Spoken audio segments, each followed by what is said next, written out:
Ooh, yeah. Get that mic. Spit. All right. All right. Let's just fucking bullshit for a minute or two. How you guys doing? It bums me out that I can't see myself. That's really weird. I'm happy that I cannot see myself. Handsome man. I don't need to look at myself. I just want to see you guys. Corey, your focus looks great. Oh, thanks, man. I have a hyper focus. You want the soft pro focus dudes? I like to keep it soft, you know what I mean? Pushing rope. Pushing rope, everybody. Man, yeah. I spent the first 10 years of my sexual career pushing rope. I didn't even know you could fuck hard. Truth Syrum. Hey, everybody. Welcome back to a brand new episode of the Truth Syrum podcast. We got Ryan and Corey. Corey and Ryan. And today we are back to bring you the thing you've been waiting for all week. The Truth Syrum podcast. Duh. Hey, everybody. How you doing? How you holding up out there in the world? How you holding it up? Yeah. And, are you holding it? When I say it, I mean your weeby? Or your fupa? Or you holding... I gotta get that out of here. I'll edit that out. No. Leave it in. Go ahead. No, it's all right. All right. It's a Truth Serum. I'm a man of my word. Ryan, why you take it away? If you guys might hear a familiar voice on this episode on this here episode, I am the sole proprietor of this here delicatessen. You might hear a familiar voice, and it is our good friend and one of our favorite comedians and favorite human beings on the planet. My best man at my wedding, mind you, Francisco Turtle Breton. Hey, what's going on, boys? That was it. That's all I had. I don't talk anymore in the quarantine. I've taken a vow of silence. Usually you're like Jianyu from fucking The Good Place. Oh, dude, you started watching The Good Place? Yeah, man. You know, I got into it. I fell asleep a couple times. I got back into it. I fell asleep again. What can I say? Heroin, am I right? No, I'm kidding. No, but I love The Good Place. It's so good. It's good stuff.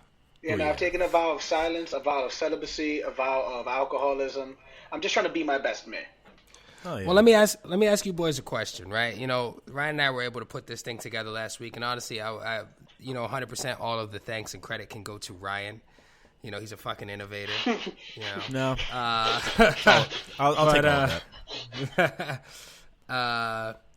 We have been doing shit from far away from each other. We've been having phone conversations. We've been on FaceTime calls. Anything you do, if you don't live with the person, you're not in front of them. You know, you can't really look them in the face and talk to them. So we're sitting in our own houses.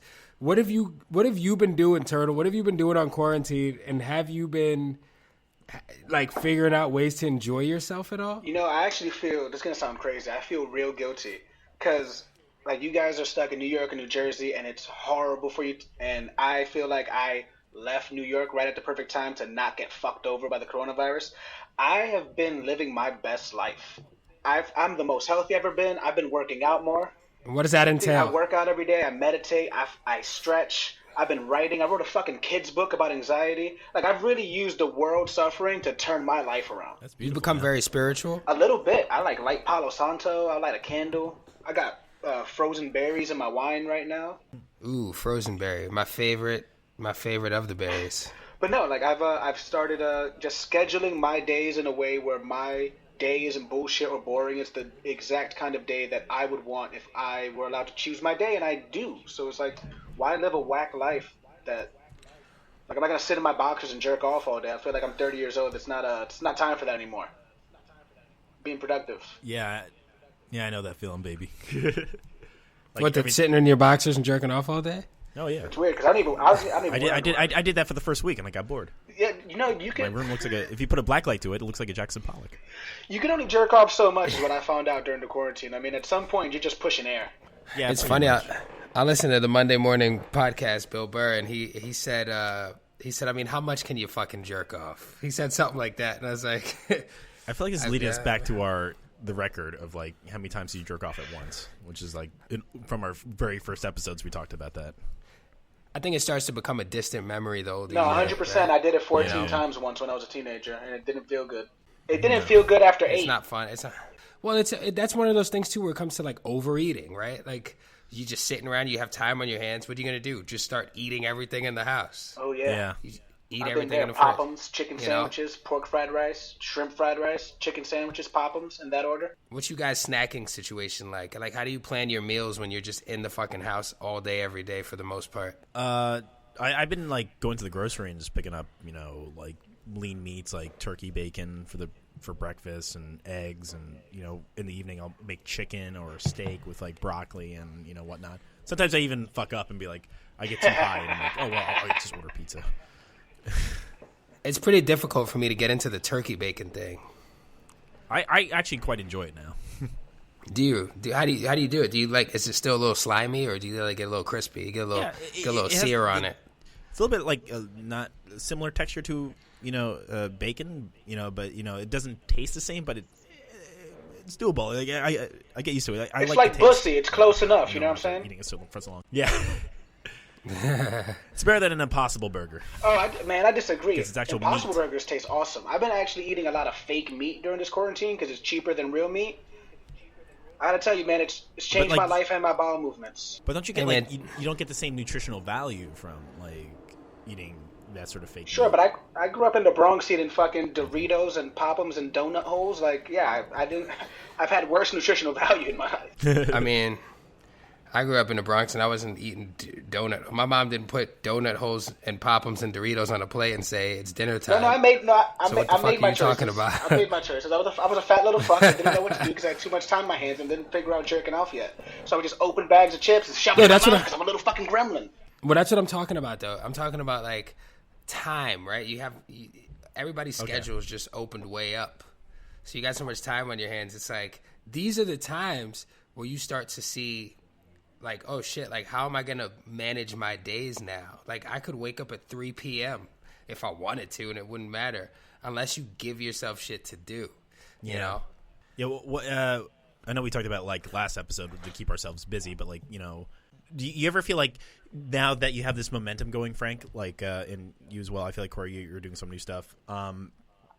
Do you hope like I hope this doesn't sound negative, but do you hope that this will continue this path like once this quarantine is done? Like you know what I mean? Or will do you feel like you'll fall back to like old no, habits? I don't think that's negative at all. No, I totally feel like I've been lucky enough to use this time to figure out the exact kind of dude I want to be and the exact type of days I want to have so that I can stack them up in such a way where I end up having a good life. I look at it like this. Like, if you want to be a certain type of person, you build certain type of habits that lead you to be that person. And if you want to have a certain type of life, then you kind of just have to add up all your subsequent days so that way you have that kind of life.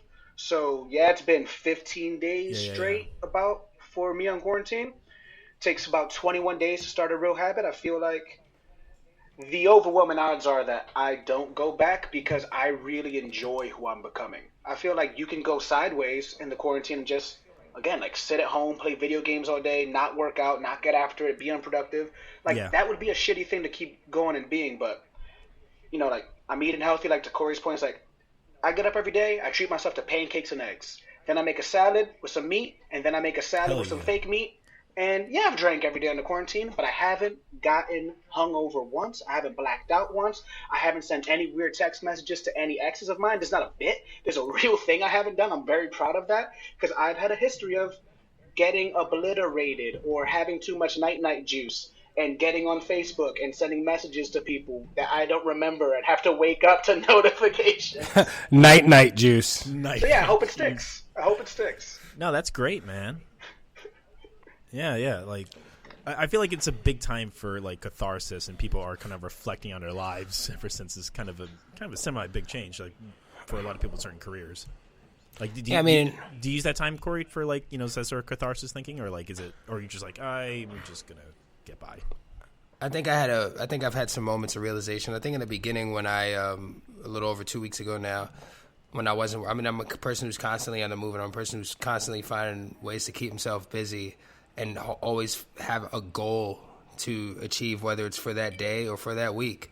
Like, so the things that I've been doing now, well, I've honestly just kind of had the realization of, oh, you're just always kind of going to be the type of guy who's always going to figure out a way to have something to check off on a list. Like, boom, did that. Like, because I still find, like, with the amount of time that I have on my hands now, there's always something to be done. And I used to get really fucking annoyed at people, especially when I worked for companies. I used to get annoyed at people who were like, why are you standing around? There's always something that needs to get done. And it's like, yo, you know what?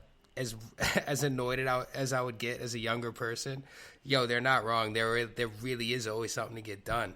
And I could sit around and be bummed about, like, yo, everybody's going through shit. Like, people are losing their income and people are struggling with their businesses now. People are getting in a lot of fucking trouble. The economy's going to shit, but that doesn't mean that you can't get creative, you know? True. And I feel like that is a thing that's constant. Like, I'm lucky enough, like, I have a fucking partner here and my wife. Like, you know, I live with a person who's also, she's a creator and she has to do these things to survive anyway. So she's just also finding creative. So it's having that energy around you also definitely helps. But yeah, I mean, I fucking have used my time wisely, and then when I'm done with doing anything that I need to get done for the day, yeah, of course I could crack open a drink or pour a glass of wine and sit down and catch up on some shows. But I have honestly not wasted one day. I haven't. Yeah, you always been like that. Like, you know, I applaud you for that. You know, hell, like you always been motivative and like. Yeah, Corey's the most driven person I ever met. Honestly, I attribute it to his autism and his good upbringing. It's weird. It's fucking weird. But no, all jokes aside, I've always admired the fact that, like, even when we were little, Corey would, or when younger, I didn't know him when he was little and fat, but like when we were younger, Corey would just, like, nothing stopped him. Motherfucker burns the candle at both ends. Now it's crazy how to suck your dick over a camera phone. Oh, damn, thanks, man. It's the nice thing you ever said to me. That's not true. No, bullshit. I can't give the best man speech. Is there anything that pisses you off that you see people do, like, now that didn't piss you off before? Like, or people that, like, have talent and shit and they're not doing anything? Or cause for me personally, I'm just tired of hearing people complaining about stuff, but they're not really necessarily being proactive or anything like that. Like, do you guys have anyone around you who you're just like, damn it, I really wish that you would apply yourself to something with this time you now have, you know? I feel like that about almost every single person in my life that's, like, not specifically you two. Thanks, buddy. Like, genuinely, I've done so much with this time, like, not to toot my own horn, but, like, I've never written a full book before, but I've taken the time. I've written a whole children's book. It's on a final draft. I've started a movie script. I'm 40 pages into a manuscript. Like, there's time to do shit, and, like, I still have, like, 4 hours at night where, like, I'm like, oh, what the fuck else can I do? I've worked out, I've eaten right, I've made tomorrow's schedule, I've talked to you guys on the phone or texted all day. Like, everybody who's not doing that and sitting at home being miserable is actually pissing me off. Because, like, you can figure something out. You think because we're older and more experienced that we know this, we have this knowledge of, you know, being productive compared to those, like, you know, younger in their 20s, let's say. Like, possibly not that far. Like, there are motivated people in their 20s, but, like, I'm kind of guilty, like, in that sense where I do sit down. I spent a lot of time playing video games for the first 2 weeks, and, you know, it was kind of a dark time. Like, I'm just gonna play this fucking game to get by. But after a while, I started getting bored. I felt like I felt like it was like Groundhog Day. You know how Bill Murray goes from, like, being an asshole, I'm gonna eat things, I'm just gonna have fun and be a glutton and just enjoy myself. It just gets old, and that's how I started retracting. Like, now I'm like, oh, I feel like I'm growing. And now it's a start. Well, it's totally like Groundhog Day. Book or writing or anything, you know? Yeah, for sure. You know? Fuck, I had a question I was going to ask you, so you made me think of something, Ryan. Oh, sorry. Okay. I forgot. No, it's my fault. I should have fucking remembered. It should have been better. I should have remembered it. Do you have it? Yeah, do you have it yet? I thought I had. I don't think I have. Do you have the dragon? Actually, I want the... If you don't... Like, can I ask Frank one question? No, fuck him. Yeah. Corey, Frank, can you tell me that story behind that picture of that one girl on freaking... Well, give a backstory first. I was on Tinder and I saw a photo. I saw a person's profile and it said the photo of you guys. That's the backstory. What the fuck? What do you mean? So, like, you swiped left on what app now? This is like the Hinge or... No, this was Tinder. I'm gonna pull up the photo so I can read what this person said about themselves, because I applaud her forthrightness. I applaud how open she was, but I just thought this was crazy that somebody would put this up. She said, "I've had some kinky sex. I've tried drugs. through the younger years of my life, I'm broke as shit. I have a judgment against me from some bitch down there in Florida. But I can tell you, I paid a fine with the USDA, and that is nothing but a civil. Oh, I think I just figured it out. She quoted Tiger King. I like this girl now. Fuck. There's a quote from Tiger King. Still haven't seen it either. I haven't seen it yet. People are raving about it. Hey, you want to do a Zoom and watch it?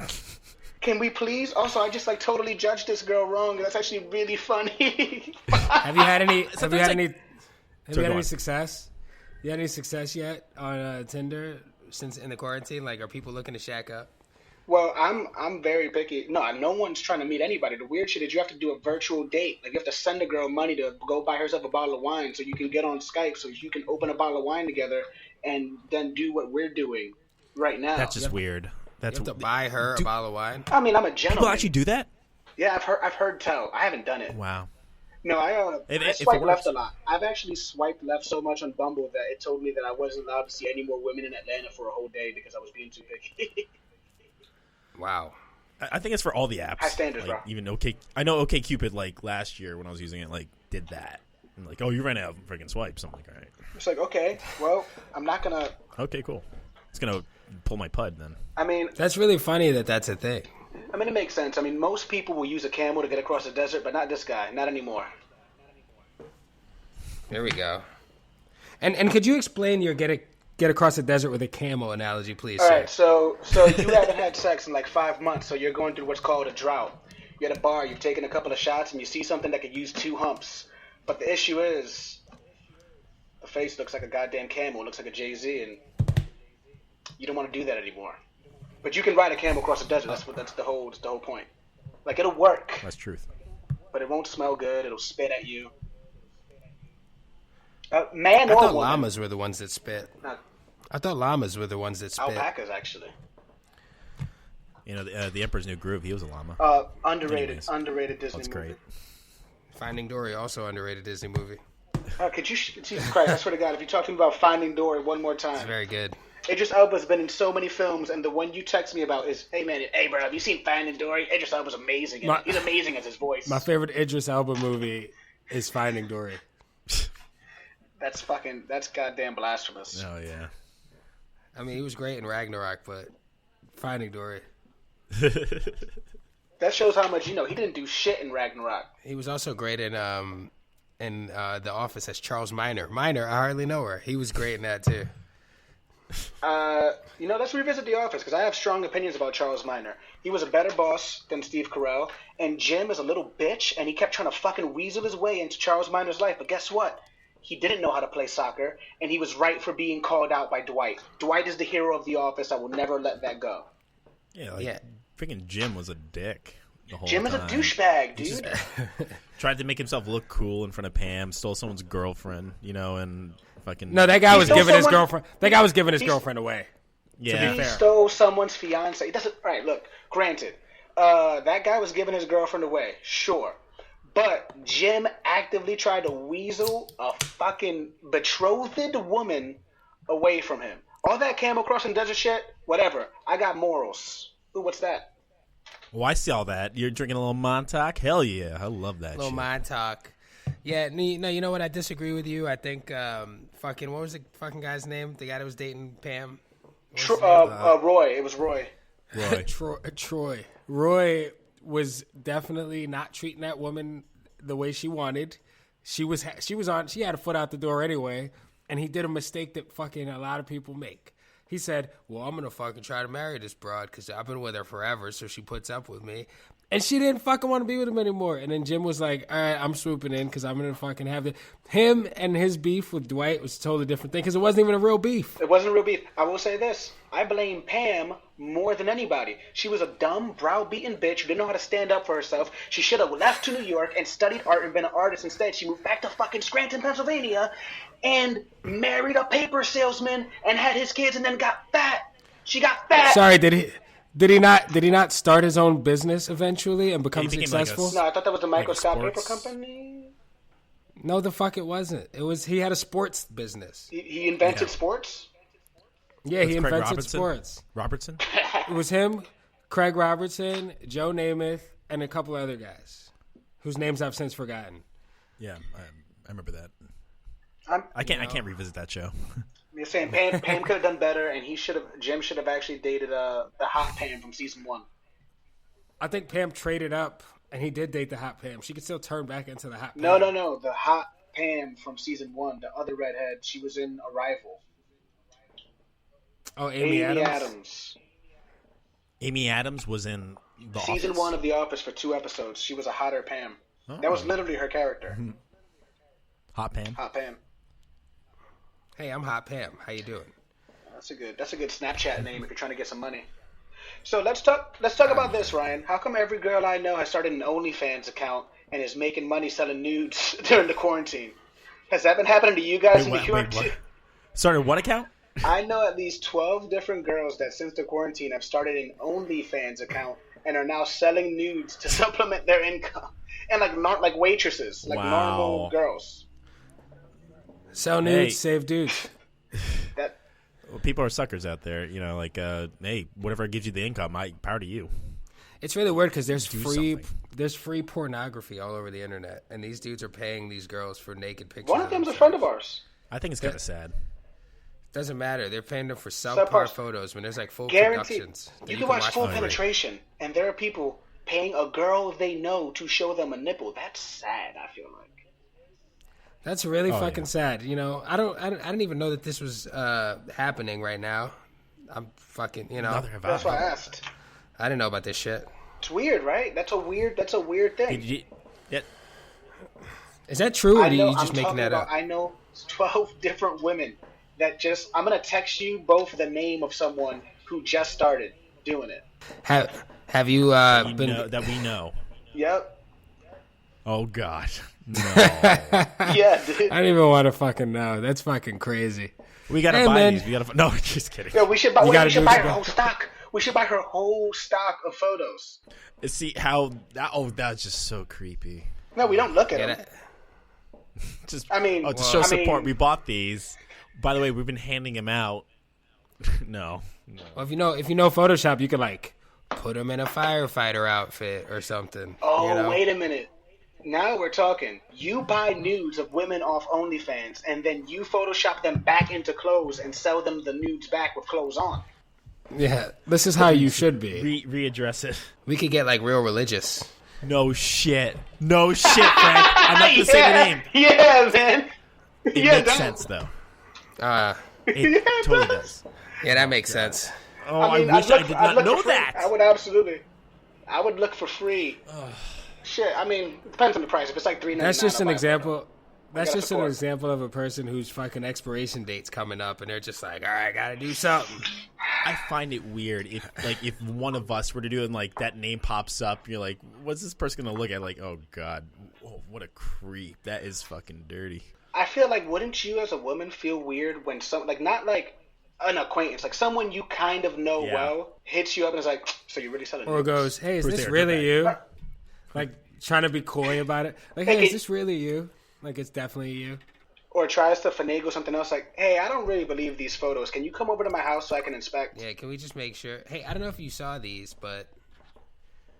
Well, depending on the time of the day, that could be genuine.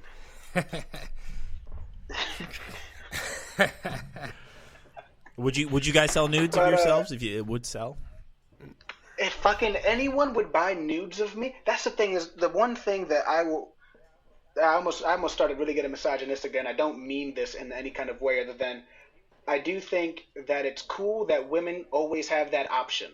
Because you can be a fucking train wreck and someone out there will buy your nudes.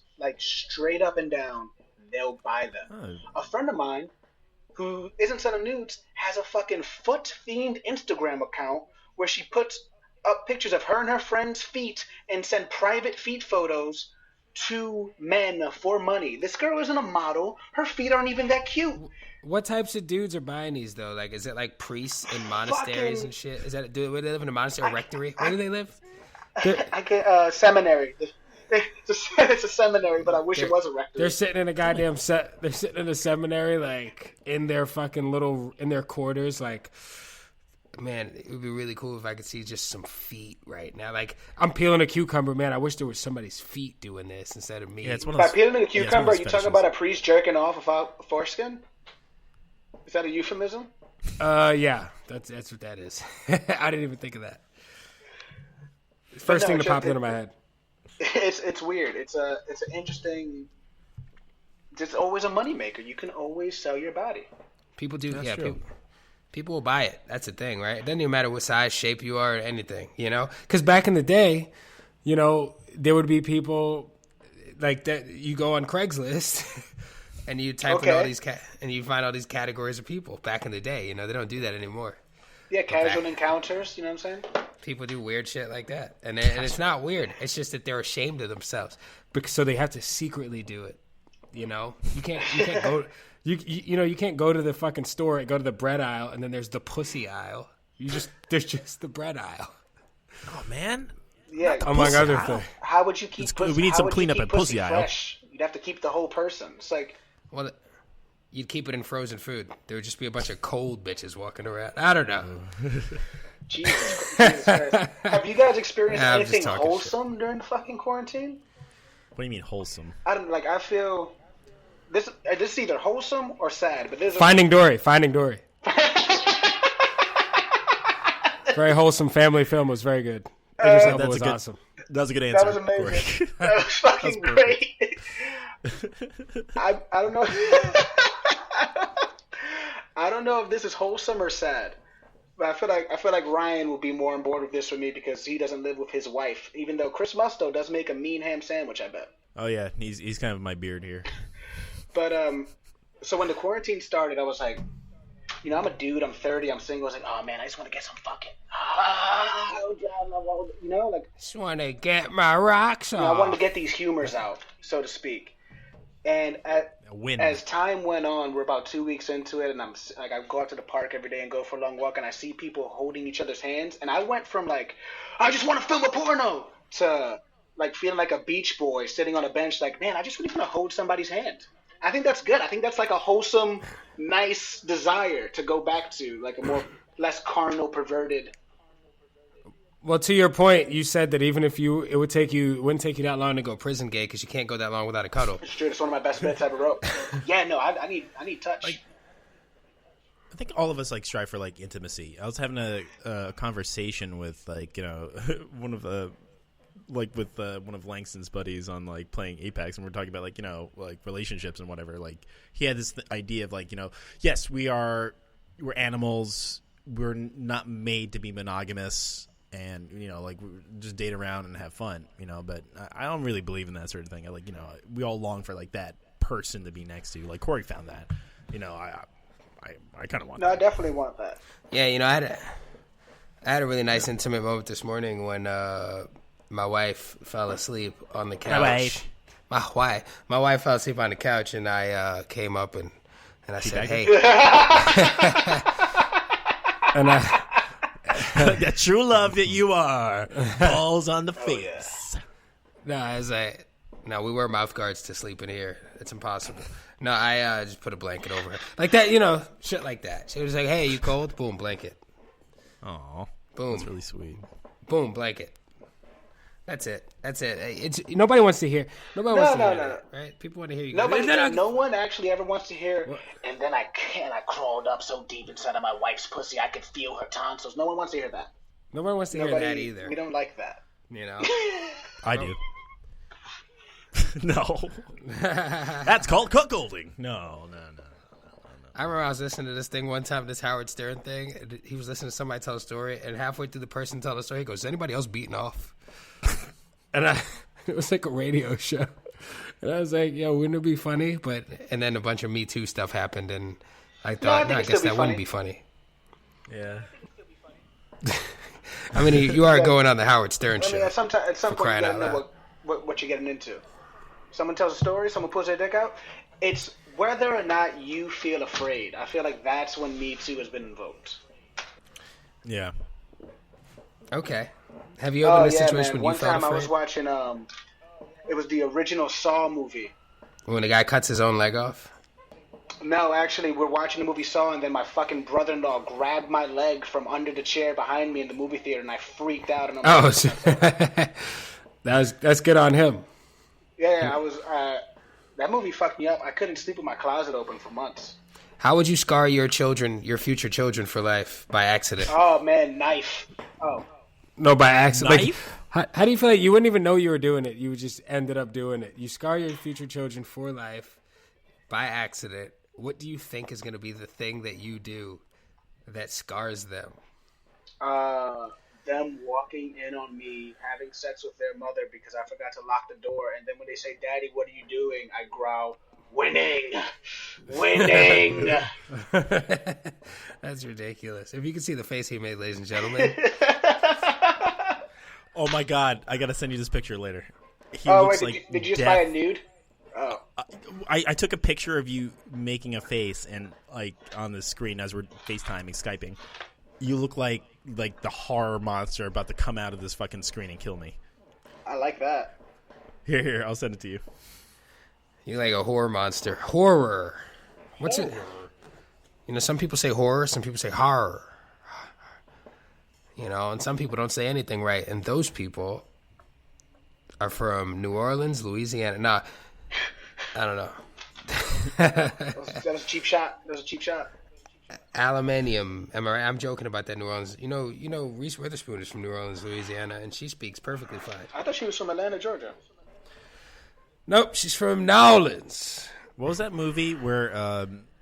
Is it called American Sweethearts? I forget. Like where that romantic comedy where she goes back south and Sweet Home Alabama. Sweet Home Alabama. Sweet Home Alabama. That's it. It's a great movie. I like that movie. Yeah. I like that movie a lot. Patrick Dempsey's in that. Remember Patrick Oh, Dempsey? he is in that. Yo, Every time I see Patrick Dempsey, I think he looks like a smaller Hugh Jackman. Yeah, that's And basically I what it never- looks like.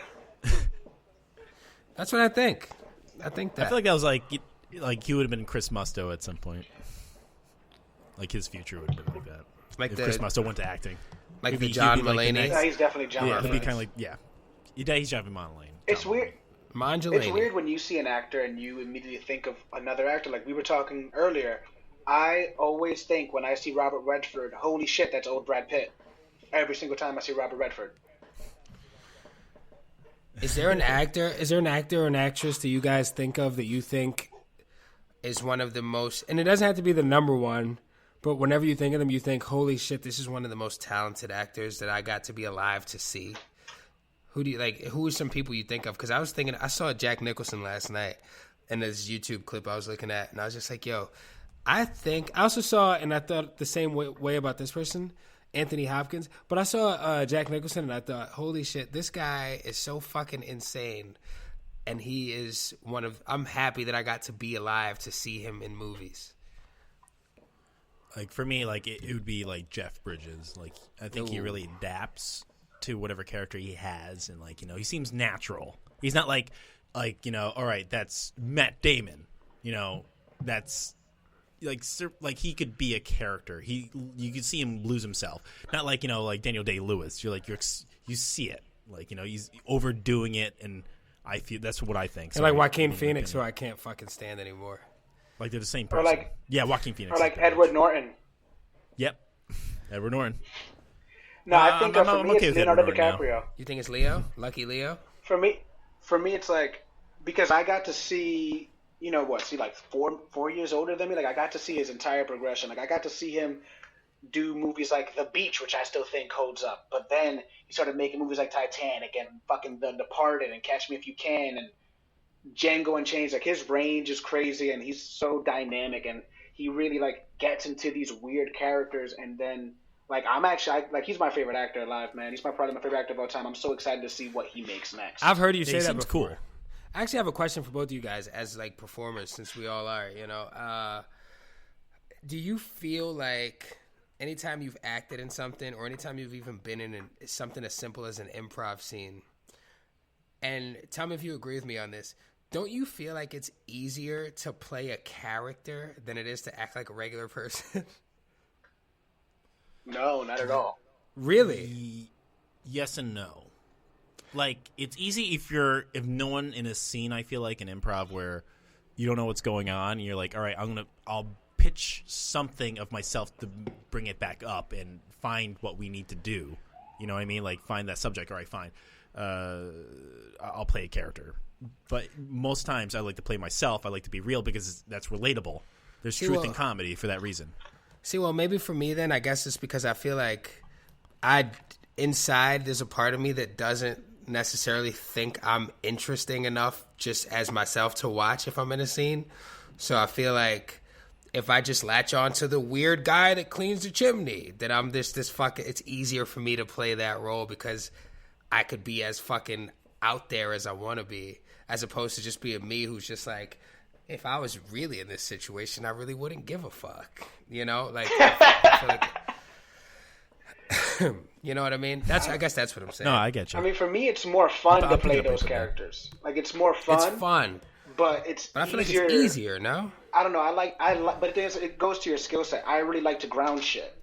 Like, I like. What if you're playing like Santa Claus? Wouldn't it be easier for you to be Santa than in a scene than if you were like, if you're like Santa Claus and you just happen to be in the middle of Herald Square, but it's not Christmas time, versus if you were Francisco and you were in the middle of Herald Square walking down the street, it wasn't Christmas time. No, it'd be you would just easier. be walking Yeah, down it'd be the fucking easier street. to be me than fucking thinking about what it would be like to be Santa Claus, not during Christmas. Walking like, yeah, I know who I am, so I know how to be me in a place. Yeah. I just feel like there's just so much more material, though, right? Like, you're just like, Jesus Christ, they don't have my bells hanging up. Where are my lights? Rudolph! Also, why are you fucking that's your my wife? fucking Santa Claus voice? Yeah, Santa Claus can sound however you want. Have you ever met him before? No, you haven't. So shut the fuck Fair up. enough. Fair enough. Santa, brother, Maybe Santa, help me, help me. Santa. You know? That's actually the part of the movie Maybe. Fred Claus. You know, I never saw Fred Claus, and I like Vince Vaughn. Huge Vince Vaughn guy. Speaking of Vince Vaughn, I was just talking to Hannah about the breakup, and we were talking about how eventually I started to feel like I didn't think the movie was that good anymore. Like it was funny and shit, but I was just like, when I first watched it, I was like trying to figure out whose fault it was. And then I watched it again, and I watched it again, I was watching it again, and my mind changed every time. I'm like, it's kind of his fault. Fuck, it's her fault. She did this. It's his fault. He brought strippers into the house. And then I was just like, yeah, you know what? This is a stupid fucking movie. That's where I I think got. It's a stupid movie. No, It's a stupid fucking I totally movie. It really disagree. is. I think The Breakup is one of the most seminal fucking romantic comedies ever made, and here's the facts about the movie The Breakup. Vince Vaughn is wrong. It's a breakup movie. You can't call it facts and then say a It's a bunch romantic of comedy. your wrong opinions. the whole fucking time. At no point is he right. He's a huge dickhead to this lady who's just trying to have a nice dinner. He's yelling at her about everything. He's being obstinate. He's not a good partner. He's an asshole. He's mean to her fucking family. He deserved everything he gets, and it was good that they stayed broken up at the end. I love that fact about the movie, and I love the part when the brother's in the club and he tells that girl he wants to wrap her in Saran wrap. That was fun. Well, I think that there were parts in the middle of that film. I think there were parts like towards the middle of that movie where that relationship, their problems could have been resolved. But I think they just pushed each other too fucking far, and it was like, okay, now you've done things that you can't come back from now, unless you want to live with the fact that you're going to be torturing each other for the rest of your fucking lives about shit that you did already, which is what happens. Yeah. Irreconcilable differences. Ladies and gentlemen. That is the truth about that situation. And that's a little bit of truth about that one, boys and girls. That's weird that you mentioned that. I was on a FaceTime with some of our buddies, Langston and Pete LePage. I was catching up with them earlier, and that came up. The movie The Breakup? We're talking about like, I brought it up because like Pete was talking about moving in with a significant other, and I was talking about like how a true test it is if you guys moving together, if you guys get along, that's probably at a point where you guys should probably get married or whatever. That's a kind of a test. I'm saying if you guys get along enough to last. Wait, what do you mean? Like coexisting in the same, cohabitating somewhere? Yeah, cohabitating. Like I feel like you need to live with somebody. That's my opinion. Like to see if if you want to be together. You know what I mean? I mean, it definitely changes your relationship from dating to you're on a different level. Like I would definitely say that people who say, and I've been guilty of saying this before in the past when I was younger, dating people. Yeah, we practically live together. We're at each other's houses all the time. It's totally not the same thing. Yeah, that's ridiculous. That's like saying, no, we're practically having sex. I mean, I'm close to the vagina. It's like, no, if you're not in, you're not in. Virgina? Man, you got a perverse mind, man. Thanks, buddy. I really try hard. I try real hard. Nice. It's almost like I'm putting on a character. I'm playing it. It's easier. Hell yeah, baby. I see what you did. No, yeah, I mean, it definitely changes the dynamic of your relationship. You know what I mean? When you first get into a relationship with someone, you're just stoked about that person. You want to go tell all your fucking friends about it. And then you start being around each other and you start learning about each other. And then you get in the same house and you watch each other brush each other's teeth. You start watching each other do normal shit that you do by yourself. Yeah. You know, or somebody just used the bathroom and it fucking smells in there, and you got to go in there and use it after them, or you might not like their fucking habits. You might not. You got a small apartment. Are you guys at the shit with the bathroom door open yet, or you guys saving some of the mystery? You know, it's funny. I was just actually saying how we were just talking about how lucky we are that our apartment is not like tiny. You know, like. There are people that are stuck. Like, can you imagine being stuck like in a small shoebox situation with someone you don't like?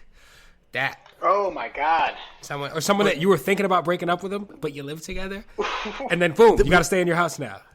That's what we were talking about. That's a reality show. That's a reality show. Yeah, mean people. Oh wait, that's a great script. Yeah. Yeah.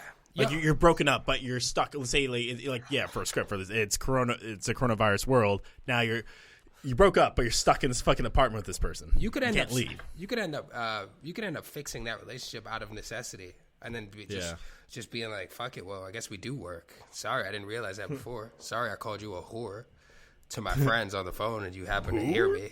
I don't know. I think that's a bad sign. You get into fights and you start calling each other names, like fucking names that you call people that you don't like. That's bad. That's not good. I would agree with that. I think, you know what I think is okay? You can call your closest friends and blow off some steam and be like, she's being a bitch. But I feel like once you're like, she's such a fucking bitch, man. She fucking sucks, dude. It's like, oh, like, because people can't act lame. But once you start attributing to them the actual negative connotations of your emotions, it's like, you don't associate that person with, like, your enjoyment anymore. Now they're just, like, a bad thing to you. Yeah. Yeah, and then it becomes habitual and it becomes just like a regular thing. But speaking of that, actually, Turtle, since we last had you on the podcast, you've taken a major step, and I want to applaud you. You've actually sought out therapy for yourself, and I think that's huge. Yeah. How's that been for you? Honestly, funny enough, it's on topic.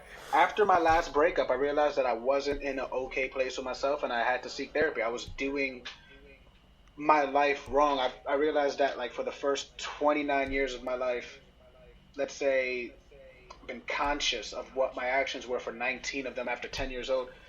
I was always looking for someone or something to, like, fix me or make me better because I knew that there was something wrong or fucked up. I'm like, you don't have these thoughts or talk the way I do if you fucking grew up in the Leave It to Beaver neighborhood or whatever. And what it made me realize, it goes back to what we were talking about earlier today. The reason why I've been so dead set, I've been tracking my habits and setting good schedules for myself and building my ideal days, because like I have never been the type of person that actually liked themselves or liked spending time with themselves. So it's been really eye-opening for me to, like, with the help of therapy and with the help of, like, just learning how to take care of myself and just literally saying myself too goddamn much. But, like, how to spend time with myself and, like, enjoy a day where it's like, yo, it's just you and your thoughts, and you're going to be here all day, so are you going to be miserable? Or at the end of the day, can you sit down with a glass of wine and go, hey, man, it was pretty dope. I did everything I wanted to do. So it's been a huge game change for me, man. I've always been a huge advocate of mental health, but I was always hard-headed and wanted to do it by myself and figure it out because I'm fucking smarter than everybody. But now, man, I'm doing therapy. I'm on Talkspace. I talk to my therapist 6 days a week, several times a day. And it's just changed everything for me. I'm such a better person. That's awesome. Ladies. That's awesome. Hell yeah, he's a reformed man. Yeah, I'm a reformed man. I used to be a woman. Ladies. Well, that's the thing too. It's like coming from a background like you come from, and dealing. Like, what do you mean background? you grew up in a certain, and not necessarily where you're from. Like, What do you mean, you people? you people are all the same. No. I know background Corey people. means that I grew up a rich Jewish girl in America, and that it's very difficult to do this. You go to a rich girl, and Amazon became like your crack. You're just on Amazon buying crack every day.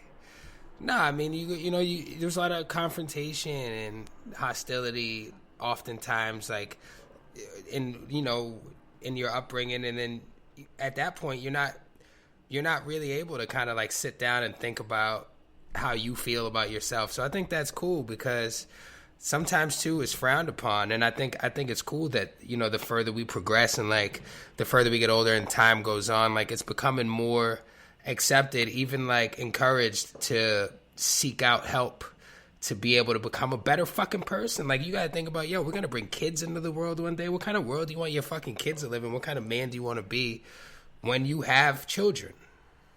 Yeah, like this world has changed so much that we could be more open. Like, like us as men, we're able to actually talk to each other now. Like, we used to be stoic people back in the day. Like, we have to be stern, cold, and that's because that's the idea of a man. And like, there's always those questions coming out. Like, now you can talk about anything, pretty much, as long as you trust each other. Like, that's freaking bullshit if you're just gonna be like cold and like, well, because we are fragile people too. We need talk, like our problems out and whatever. Yeah, and then it's cool. And you start becoming cool. You start forgiving people. You start being nice. You start holding doors. You start pulling out chairs. You start throwing your jacket on the ground when there's a puddle so somebody could walk over it. I think you're just describing chivalry. Yeah, chivalry. Oh, yes, chivalry. I thought chivalry...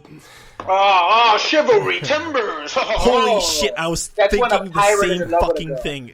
I was about to say it. That's so weird. Chivalry, timbers. Francis Ford Coppola, Jesus baby. Christ, Frank. Again.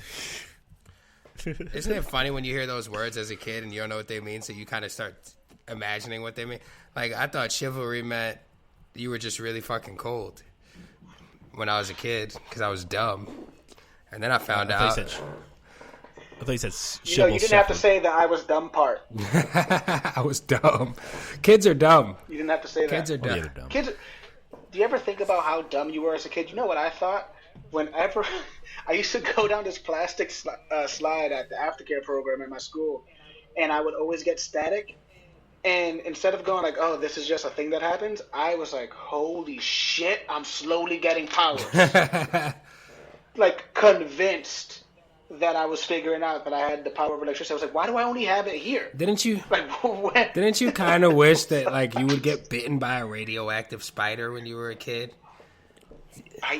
Dude, I used to legit go outside during like thunderstorms because I was like, all right, well, I get hit by lightning one time, maybe I'll be fast. Something good's gonna happen. I used to allow spiders crawl on me, hoping they would bite me, and be like, well, I could get those powers as a kid. Yeah, I had Jesus Christ, dude. I knew this one kid that used to eat spiders because, like, oh, it's gonna give me power someday. That's fucking weird. Takes like Corey daddy long legs or what some other shit. Spiders. it's fun. Yeah, it's funny though because your parents smart enough and they know how to use that shit.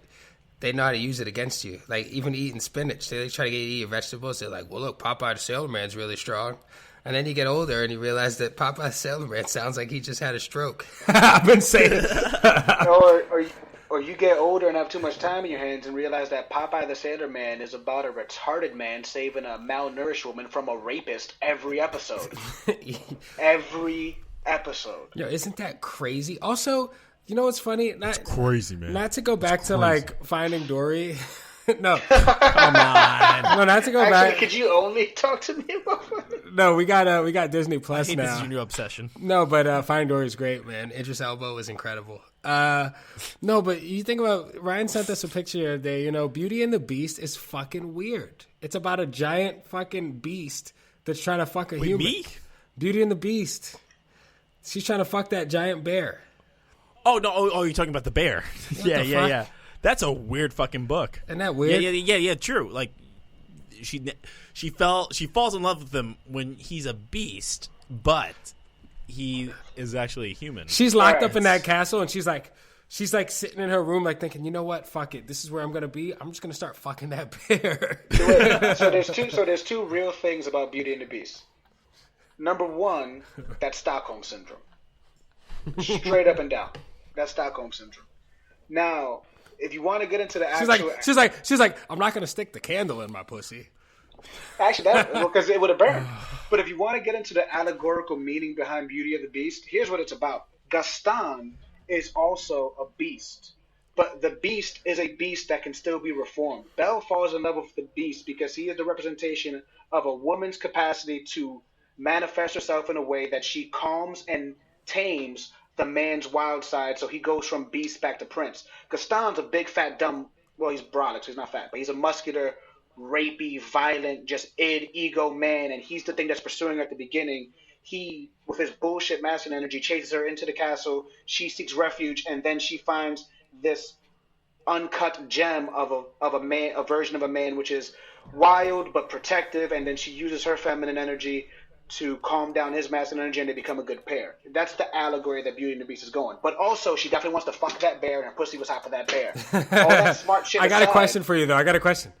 Do you feel like Disney snuck in a few different elements in Beauty and the Beast? Like, do you feel like it was like... Yeah, fire, water, earth, wind. Well, no, it was kind of like, the ugly duckling. He ended up being kind of special, right? Or it was like the tortoise and the hare. Even though, if we're being fucking honest, the only reason... Wait, the tortoise wanted to fuck the hare? No, the only reason that the tortoise... No, I mean, like, you don't have to be the hare to win the race. The beast is the tortoise? I don't know. But you know what? The only reason that the hare won the race between the tortoise and the hare is just because the hare didn't know how to follow the rules of the race. No, the hare was cocky and an idiot and fell asleep. Yeah, he didn't know how to run a race because no one falls asleep in the middle. Usain Bolt's never fucking stopped at the 50-yard line and been like, I'll take a nap now, right? Like, the hare didn't know that it could just run to the finish line and then just start chilling and do it in seconds. Like Gaston, he was too cocky, He knew he was faster, but, he thought he was too better, and then, that became the best of him. And that is why Bane was right when he said to Batman, looks like victory has defeated you. Boom. We just debunked The Dark Knight Rises. Thank you. No, that was the truth about The Dark Knight Rises, everybody. That was which we never announced. Honestly, you ever let victory defeat you? Because they don't tell you. Oh my God, all the time. Bro, they don't tell you when you're a kid. They don't tell you when you're a kid, like, yo, you know how you did one good thing? How many times have you done a good show? You take a bow, everybody's clapping, you step off stage. That's it. Once you take that bow and walk off stage, that's it. It's over now. Tomorrow, nobody gives a shit about it. Now you got to do something else. Or you just never do anything again. Batman beat a bunch of motherfuckers, and then he took a fucking break and came back and thought he could still be Batman, and he got his fucking back broke. He got his back blown out. Got his back blown out. It's like, but that's what happens in life. You do a cool thing, you wake up, you do another cool thing. Just keep on. Consistency is key. I admire anyone that has the tenacity to keep propelling forward. That's it. I don't know who that was. That was Mufasa. It's all been Mufasa for us today. Yes, it's Mufasa. Victory's weird for me. I find victory weird. I don't know in this weird, skewed brain of mine that to accept it as a good thing. I feel like, if I'm proud of myself, I think I'm selfish. That's a weird thought, right? Well, I think that has to be part of your upbringing a little bit too. Yeah, I guess so. Praise is weird to me. Are you you were raised Catholic, right? Yeah. Yeah, I feel like when a lot of times when you're in that kind of situation, you're raised Catholic. I mean, I grew up in a Catholic school and shit. When you're raised like that, we're kind of taught to. I had a conversation with Turtle. It was really interesting months ago, and we talked about how we kind of are made to be raised with just carry guilt around, even for things that even if you do something cool or you do something good or you have a little bit of fun, you feel a little bit bad about it and you don't know why. Because we've been brainwashed for our whole fucking lives to not be able to just enjoy those moments the way we should or appreciate them. Now we're stuck in our fucking houses and we wish we could, right? But I kind of like appreciate that part of ourselves, like I think for each one of us, because I feel like it keeps us somewhat humane. Because there are people out there that like just run on their fucking some of those rich fucking fuckers out there that's like that runs a business, treats their fucking clients like shit, and doesn't know crap. You know what I'm talking about? Totally. Like those people that think that won a bunch of trophies and and has divorced and unhappy. Well, that's what I fear. Well, that makes me think about when I told you guys I watched that Mike Tyson Eminem interview, and watching these two guys talk, they were just super humble and super grounded and super like, yeah, I've done these great things and you view me as this and I view you as this and we admire each other. But watching them talk about like the shit that you don't see, like the shit, like watching Mike Tyson talk about being on top, but also say things like, yo, people think you got to be a tough guy to be a fighter. No, a tough guy is not going to be a good fighter. A smart guy is going to be a good fighter. And it's also not normal to be hurting people. And then you watch these people, like, you watch somebody like Mike Tyson beat the shit out of people, and then eventually that starts to decline as well. You're not going to always win. And I think having that kind of upbringing and having that kind of guilt kind of does keep you grounded. I agree with you. It kind of keeps you like in I know that there's a chance that I could be taken out. I know there's a chance somebody else could rise up. I know, and I'm not even mad about it. I just know that everything has like an expiration on it. But I could appreciate the time that I spent on the top and not be a dickhead about it. Hell yeah. I could have been a contender. I could have been somebody.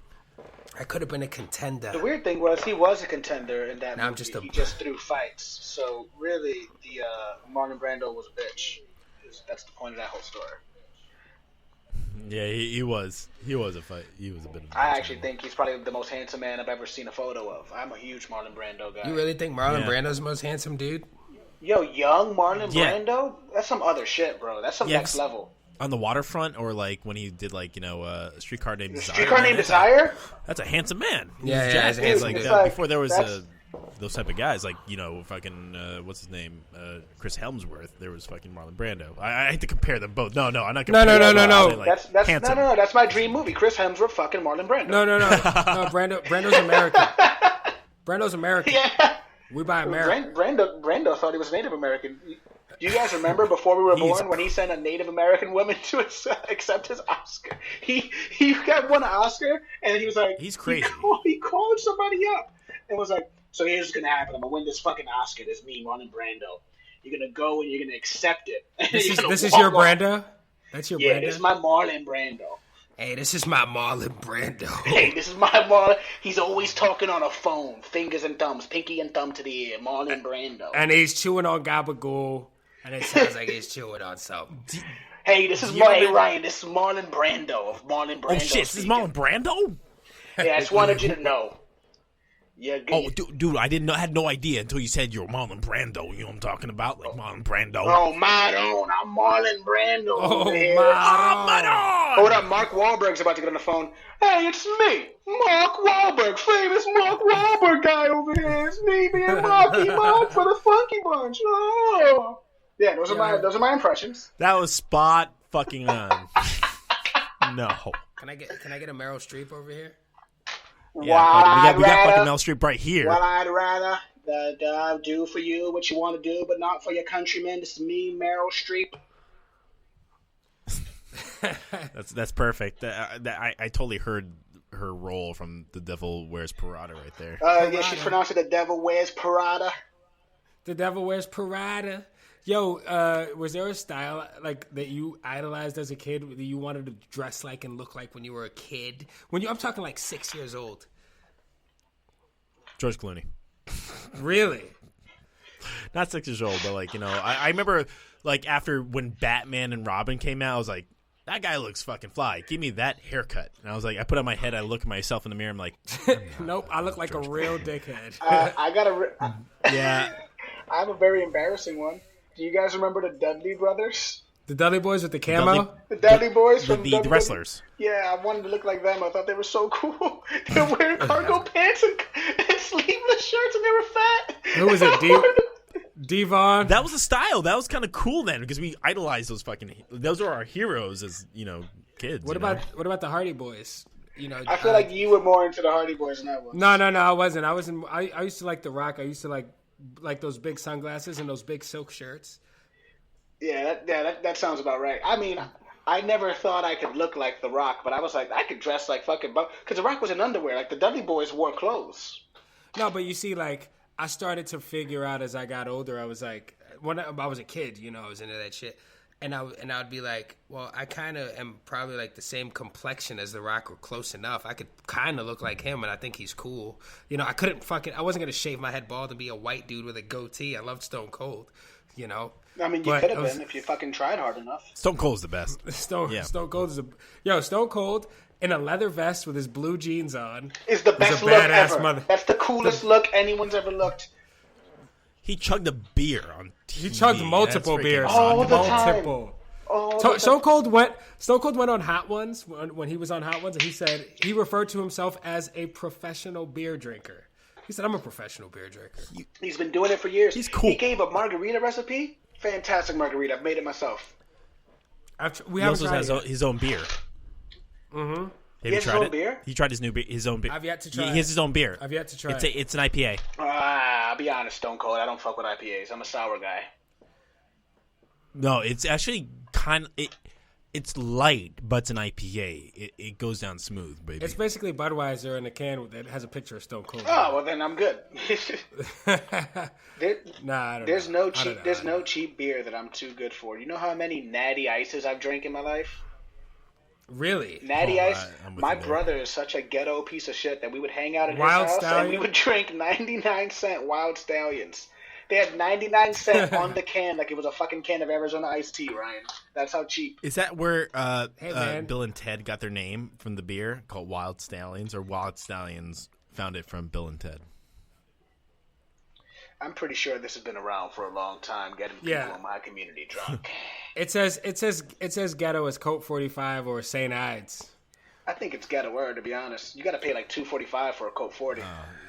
Yeah, that was the first time I ever got drunk in my life. Drank Colt 45, 40. Was it? I was like 15, 14, around there. I didn't know what I was doing, and it was terrible. My Colt 45. Oh, the first drunk. Ryan, what age was your first drunk? Me or him? All right. My first drunk was the one back named Ryan. My sophomore year of high school. In my house we had a liquor cabinet, and nobody knew that nobody's gonna do this. Ryan's never gonna do this. I was like, all right, I grabbed a bottle of freaking vodka and orange juice, invited a couple of buds. We started drinking. Holy shit, that was a time. Isn't it funny sitting around drinking when you don't even know what being drunk is yet? And you're like, what's going to happen? And then you start drinking like nothing's happening yet. It's almost like now the equivalent now of taking an edible. Yeah, my parents weren't home. Like they were doing doctor stuff. My grandpa didn't doing doctor stuff. You know what were they in there? Were they in their room playing Operation? My brother was home. We were playing Operation Corey. Oh my God, there's a breadbasket in that stomach. It was a really fun experience. It was just so funny, like being drunk and stumbling into my brother and be like, "Yeah, we're gonna go outside," and I'd be like excited, and all of us are excited and like laughing. I'm like, he didn't expect anything. Well, getting drunk and going outside is the best. It's like we just ran around. That's why day drinking is cool. Walked around the neighborhood. Yeah. Well, what about you guys? About 13, 14 years old, my brothers and sister had a bunch of liquor in the basement, and I'll never forget, I drank a bunch of Hypnotic because it was blue, and then some Goldschlager because it had gold in it, and I thought that if I drank gold that I would be rich. And Goldschlager tastes horrible. And man, you were a real dumb kid. Yeah, man, I think the dumbest kids become the smartest adults. But you gotta be like an interesting dumb kid, not like fucking what's 5 times 4? But like when you have a dumb idea, like if I drink this gold, I'll be fucking rich. Well, maybe I'm just trying to rewrite the past. So I'm not. No, you're very imaginative. He's a very imaginative boy. Oh, thanks, man. You'll be a good dad. Oh yeah. Well, what about you, Corey? I was at a kid's house that I used to be really good friends with. Hadn't seen him in a long time. and it was me, him, my friend Jonathan, actually, who created Trooth Syrum, our intro, and Oh hell yeah! and there was a couple other kids, and we had some Coke 45s and shit, and I was always pretty careful, like as I was such a pain in the ass kid because I was like really testy with the adults, you know, but like when it came to doing stuff that I knew that I wasn't supposed to be doing, I was very like. I was like Chucky Finster real quick, you know, like, hey guys, I don't think this is such a good idea, you know, and, but I participated anyway because I didn't want to be like made fun of. And, I want to be a bitch. Yeah, I didn't want everybody to call me a pussy after that. So I participated in it, but I was luckily at a kid's house and that it's a friend's house that I was sleeping over in high school. And, I just fucking went to sleep like, and that, which is kind of funny because now I get drunk and fall asleep all the time as an adult. So yeah, makes sense. Has agreeable symmetry, I will say. I feel like right now, as we're drinking as adults, I feel like we're all hanging in the same house using like this app right now. Yeah. Like we're all having drinks, but it's a different world. We can do it, but we are experienced. After that, though, I didn't really drink until college. Like I wasn't interested in drinking. But yeah. I was pretty stoked on it, even though I threw up. I was like, oh, this is what adults do. So every New Year's, I remember I would sneak down to the basement when everybody left, and I would be like, now I'm having my fucking New Year's drink. Gloria Gaynor's still playing. I Will Survive too. That's actually my mom's song that we play every New Year's. I Will Survive by Gloria Gaynor. Very and good. I would take a couple drinks. My mom would listen to Gloria Stefan. What about Belinda Carlisle? Anyway, sir. Belinda Carlisle. Ooh, heaven is a place on earth. Whatever. That's the best version of that song I've ever heard. Will you please continue it for us? Nationwide is on your side. That's it. Okay, stop there. We're not sponsored by any of those. Actually, my favorite rendition of that song is when Marlon Brando sang it. Marlon Brando. Well, hey, Turtle, I just want to say thank you for tuning in and popping on with us. Ryan, I want to say thank you for fucking getting the ball rolling on this. And thank you all for listening every single week. Share it with your friends. Subscribe, like, share, and continue to share. Because do you believe in love after love after love? Yeah, thank you all. Continue to subscribe and support us. We love it. It means the world to us. My name is Corey Easley, COREYEASLEY _ on Instagram. If you want to follow your boy and, share your stuff, guys. Yeah, also on Trooth Syrum _ podcast on Instagram. You could get in communication with us, hang out with us. Also, we have a Patreon, which is I feel like we'll never grow. Right now, please donate if you want to. That's cool. But we're in quarantine. I respect it. Save that dollar. But if you're willing to throw it forward, I love you. I appreciate it. It'd be awesome. And, Frank, do you have anything? Yeah, you have anything coming up? No, but I will be talking to you guys soon because I do have a book that I am going to be either self-publishing or I'm looking for a publisher right now. It is a children's book that promotes mental health. It's about anxiety and trying to get rid of the stigmas about children that grew up with my kind of upbringing, seeking mental health, and talking to therapists and just getting rid of those shackles that people in my community tend to feel about having proper mental health care. Aside from that, honestly, same thing as Corey said. Trooth Syrum, at Good Best Stories on Instagram. You can find me on Instagram at State Griffin. I don't really be on there that much, but I'm about to get back on because it's a quarantine and there's not much else to do. So I love you guys. I love the people for listening. Hell yeah. Thank you all very much. And what's the body looking like? Oh yeah. Oh, that was Corey's line. I'm sorry.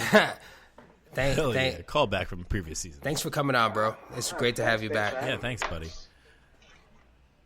All right, Nital from Frank's area, please play those keys that we all know, like with those diseased hands.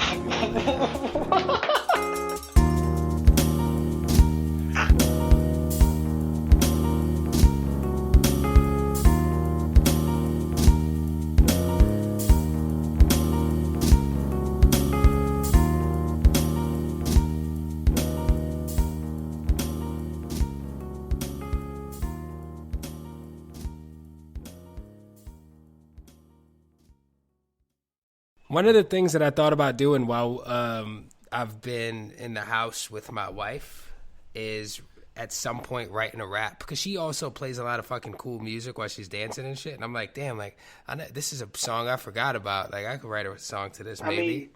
You a long time ago said to me, I'm gonna release 2 albums: Hotel Bills and Plan B Pills, and Quaaludes and Gay Dudes. And I haven't heard one of those albums yet, and I feel like it's time. Well, Quaaludes and Gay Dudes is a follow-up to Hotel Bills and Plan B Pills. Quaaludes and Gay Dudes. Thank you. Nobody even does Quaaludes anymore. But if Quaaludes were a thing, I feel like that would be my thing.